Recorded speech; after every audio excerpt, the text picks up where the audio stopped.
Yaesu FT817 amateur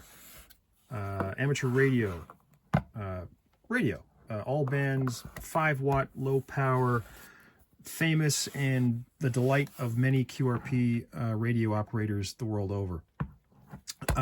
This particular model, I saw this about, I don't know, 3 or 4 years ago, and it had no power on the output, and so opened it up and had some investigation, found that we could replace the PA board, and that cured the problem. In the meantime, there was also a repair to resolder in a crystal which had fallen out, and also to tap the receive signal for an additional adapter. The owner of this radio has installed a pan adapter board at the top here, which listens to the receive signal, and I helped him put in that linkage, tap the receive channel so I can get the pan adapter working. But this radio is back. It has another problem. It seems to have stopped producing power again. The owner had replaced the PA board, which, if I recall, is at the back somewhere, and still no joy. So it's still not producing. It does receive, and so the question is it producing power or not? Is it band specific or not? We'll see what we can do to try and troubleshoot. So I'm sure for the next few weeks, I will be getting my hands dirty with trying to debug and fix it. Let's see what happens. All right, let's do some receiver testing. My plan here is to generate a 0 dBm signal at 1.8 megahertz, so it's like top band. That 0 dBm is passing through an attenuator right down to the 70, 80, or 90 dBm. So it's minus dBm, and seeing if we can pick up a signal. I'll switch it on. You can hear the tone. This is nominally about minus 110 dBm, making it a bit bigger, minus 100. S7, which is about minus 90 something.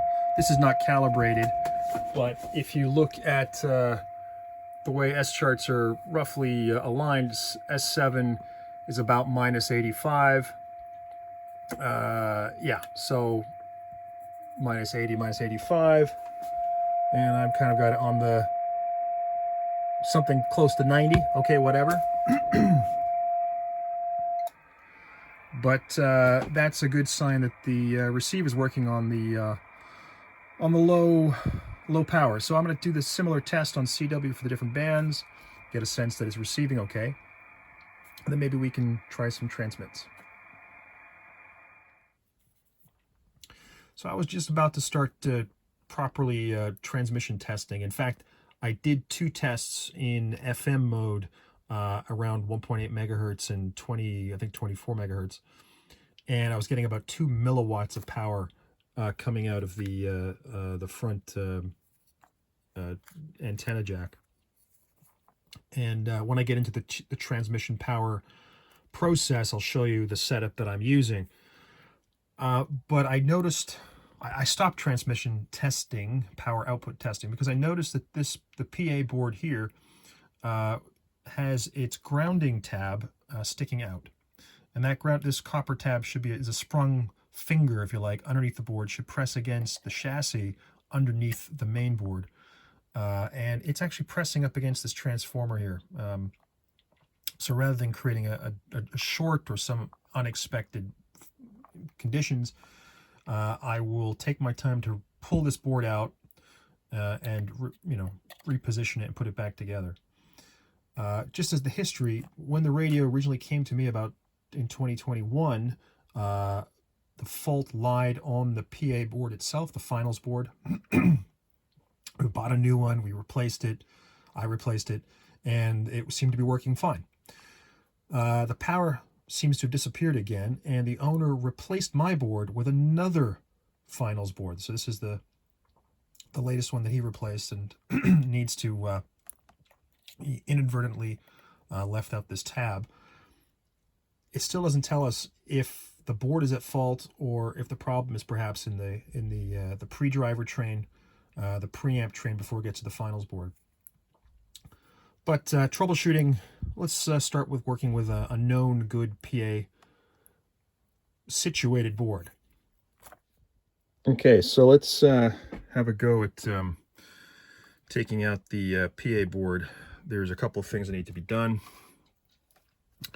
For a start, I'm grounding the rig chassis to the ground point, which happens to be on the function generator, which goes into the house ground. I'm also wearing a grounding strap, which is plugged into the ground. So there's a couple of places here we want to desolder the inner core and the coax sheath here. The inner core and coax sheath for the RF input, RF output.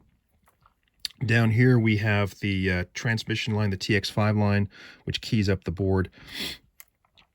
I'll take that out.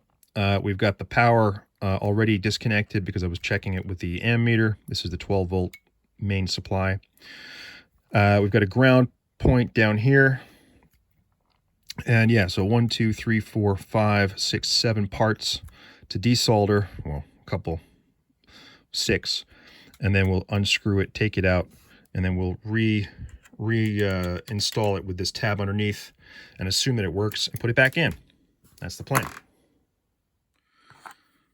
Okay, so I think you can see that the board has been disconnected. This wire down here is off the board. I'm just taking the ground pad, a little bit of copper tape that's been used to get it to the connecting from the PA board to the main board. 2 RF inputs, inner core and sheath, main power, and then the inner core and sheath on here. So in theory, take these 2 bolts out, lift it up, clean it off with the thermal compound, reseat it, and reverse the process. And then we'll be able to see, with a properly seated PA finals board, if, well, really where the problem might be. Okay, so here's the PA board that's been lifted out. It was actually, which way was it? It was in like that. You can see the ground sprung tab there. The heat sink that presses down against the chassis. There's some thermal compound on there. Yeah. So, assuming that this was the new board that have been recently installed to try and fix this no power output problem, just reseat it back in and maybe try to clean up some of the pads and see what we want to do from here. Okay, just finishing cleaning up the board. I've re-tinned the solder pads with a nice healthy dose of solder. That'll help me tack in the parts as required. Cleaned up the back. I'll apply some thermal compound. We'll drop it in. We'll drop it in like this with the ground tag underneath the board, and then put all the parts back on. Okay, so we're going to reinstall this PA board. If you can see it here.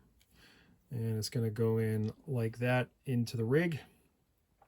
And then I'll cut to having soldered these parts in. The way I do that with the thermal compound, so I'm using some silicone thermal compound. You just need a tiny, tiny bit. So I'm going to use a little Q-tip here. It's like, yeah, maybe a bit more. That's kind of it. It's really just a small pea-size blob.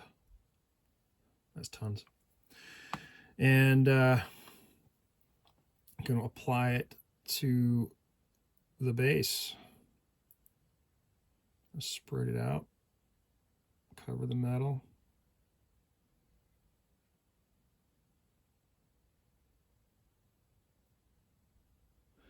It's obviously going to squeeze out. It's going to paint the remainder of it down here. Yeah. looks like tons. I'm happy with that. So the important thing is to remember that this little tab here goes underneath the main board as you slot it in. So let's just try that. Slide it down and under. And yeah, drop it down. I need to just lift up a wire that I've got underneath the board here. It's the TX line, TX5 line. And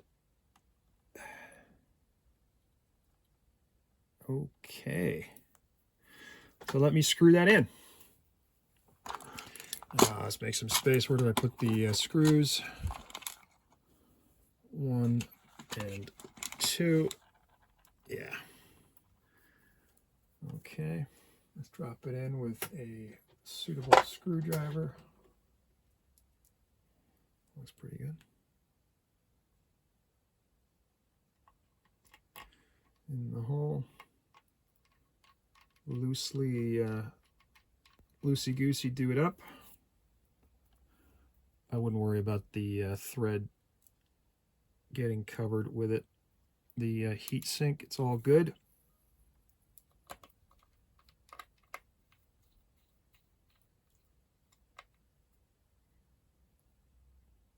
And just bites down on the screws.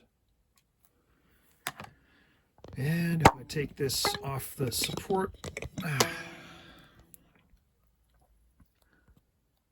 there we go. We can see if it's in focus. There we go. The board is in. And okay, so the board is installed, and I'm checking the quiescent current on the meter. And I squeeze it, and I get 76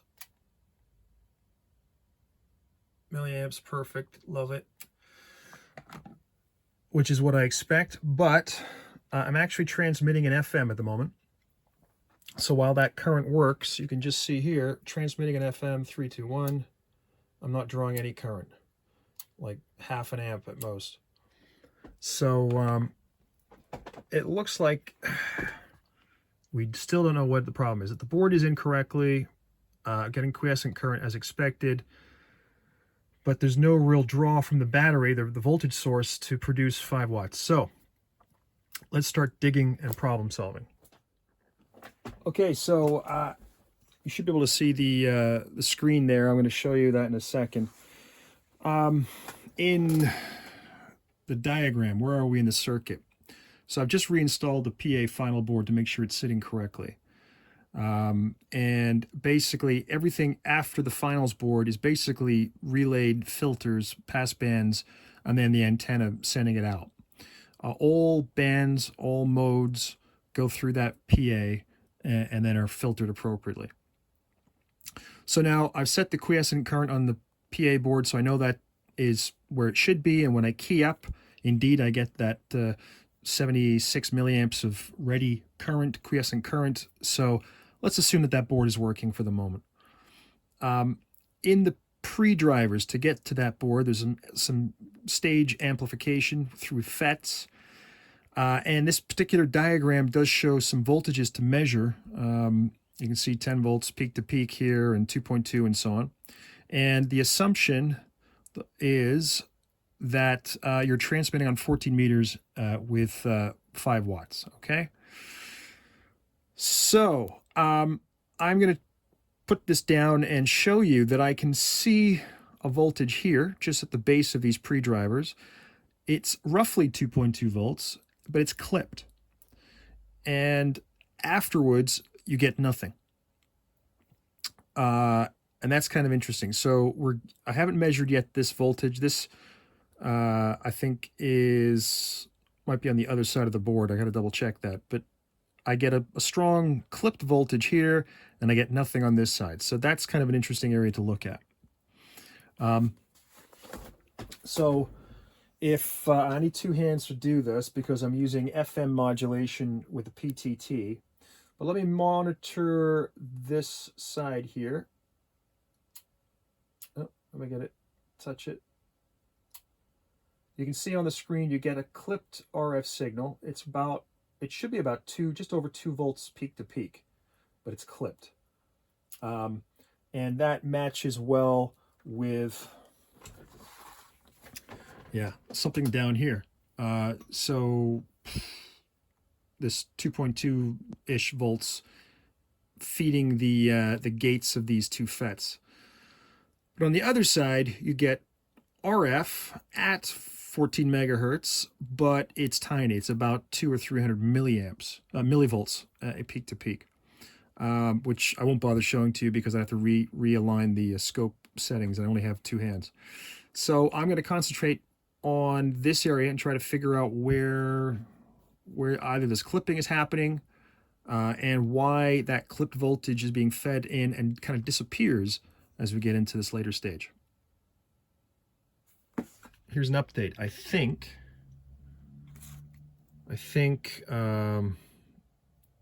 this FET is dead. Not sure about this one, but I think this was okay. This one could be dead. So the quick recap, the stuff that's in orange is visible components that are on top of the board that I can get to.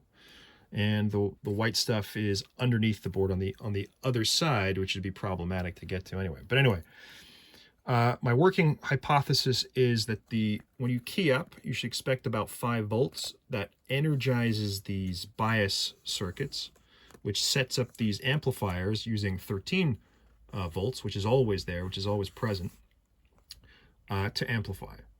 And I think that TX5 line is too low, which means that when you get your RF signal in here, for example, a sine wave, it's getting clipped, and so you get a bit of a flat spot coming out of here.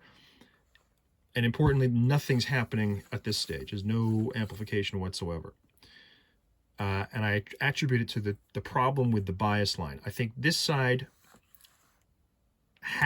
suffers the effect of low bias, because it's operating, it's producing RF, but it's clipping. So when this goes high, this goes low, and that's fine. But when this goes low, it clips because it's not sitting at a high enough value of voltage.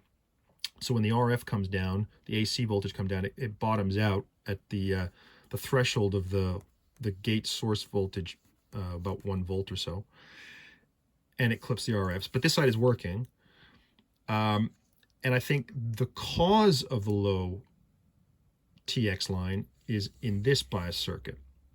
Because when I look, so the bias should be closer to 5 volts or 4.8, and I'm getting 3.8. And of course, if it's 3.8, then all the voltages down here kind of get lower down. If it was closer to 5 volts, these voltages should go higher, you wouldn't get any clipping, and so on. Now, why is it 3.8 volts? Well, if you follow the values, you got just resistors, a potentiometer, a variable resistor, another resistor, another resistor. Basically, it's a potential divider.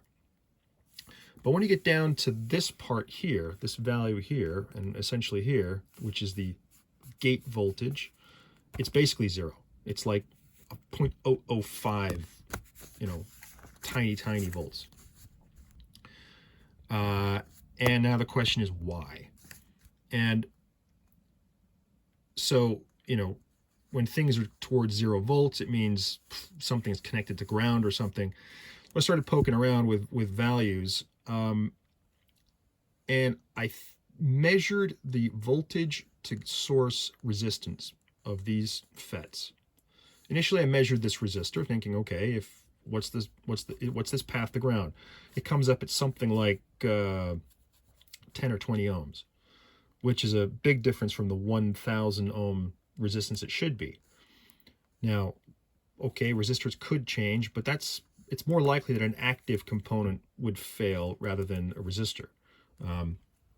These things are absolutely tiny. You can see this is the tip of my pencil. This is 0.9 mil lead, by the way. So that's 0.9 mil lead. You can see the stuff is absolutely painfully small. I can measure these resistors point to point, and they show up at 10 ohms each, which is what they should be. I can measure this resistor accurately. It's about 56 ohms as expected. This appears to be a lot smaller, about 10 or 20. And the specific ones from so the drain to source seems to be high impedance, that's fine. But the gate to source here is about 2.5 ohms, which doesn't sound good at all. When I do the same thing over here, I get 22.5 ohms, or more or less, 22 ohms. And I think what's happening here is that when you measure the resistance from this gate to the source, you're basically measuring from the gate to ground. And because this impedance is sufficiently high, the more dominant impedance is to go through this 10, and then this 10, and then this 2.5. And that's why you get 22 ohms when measured here, and only 2 ohms when you measure here, because I think this one is at fault. This is, sorry, got it wrong way around. Sorry. This is the one that's fault. This is showing 2.5 ohms. This one is 22 ohms. And this guy over here is this FET. So I'm going to give myself some time to breathe, triple check, order some replacements if I commit to taking this out, and see if we can lift it and shift it and pop another one in. My thinking is if this short path to ground goes away, then this potential divider goes kind of back up in value, and hopefully we'll see a rise in the TX value, which prevents the clipping, enables the correct bias on 2 actively working FETs, and you'll get RF output.